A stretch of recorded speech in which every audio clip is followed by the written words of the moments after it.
Daily mentoring moments with Barbara, where one thought can change your life.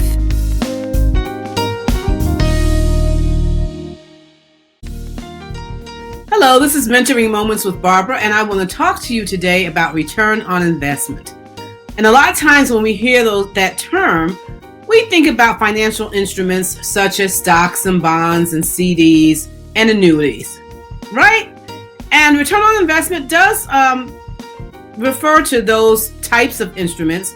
But today I want to talk to you about return on investment in your organizations, which really boils down to your people.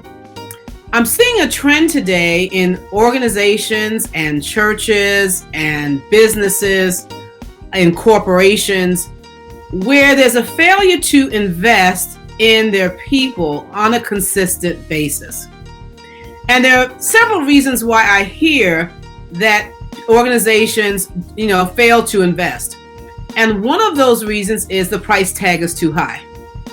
And I understand that it can be a hefty price tag in order to invest in your people. But a lot of times those same organizations say they want to see a culture change in their organization. What it is very difficult to have a culture change in your organization, but it is possible. But a culture change does take a period of time.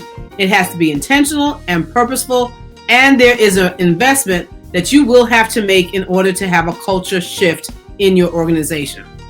Secondly, people say, well, I'm concerned about the time. I'm concerned about the time of my employees. I'm concerned about the time of my membership away from their jobs or their volunteer work or whatever it is that they're supposed to be doing.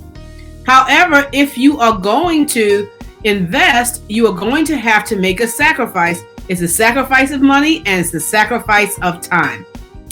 The third thing that I understand that most companies don't recognize is that the difference between where they are and where they want to be is investment.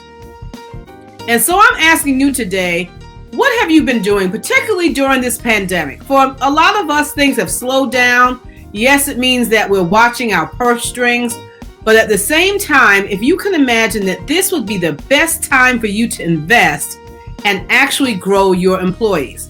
One of the areas where I see people are actually investing is they're investing in their own personal growth individually.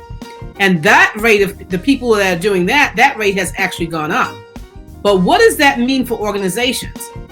Because it does mean a danger for some organizations. If a person invests in their own personal growth and they come to your organization, which has not invested in the organization, has not invested in the personal growth of the people in the organization, those people who have invested individually in their own personal growth are not going to stay with your organization. Retention then becomes an issue because they will not stay someplace where there is no investment in their growth. So it does have, an opposite effect. I remember about a couple of years ago, I had a young lady who came up to me after I did a workshop and said, I know you probably don't remember me, but I met you a year ago and I really want to apologize to you. And I said, well, actually, I do remember you. I said, but what would you be apologizing to me for? And she said, I was sitting in your workshop a year ago and I talked to you afterwards about coaching, but I declined coaching because I said it was too expensive and I, couldn't make that investment. I couldn't afford it. And she said, today, as I'm sitting here a year later listening to you again, I realized today that I could have afforded to be coached last year. I just chose not to invest there. She said, but as I sit here today, I'm in the same place today that I was last year. I have not grown. I have not been promoted. I have not moved. She said, so I would like to invest in coaching and it doesn't matter what the price is.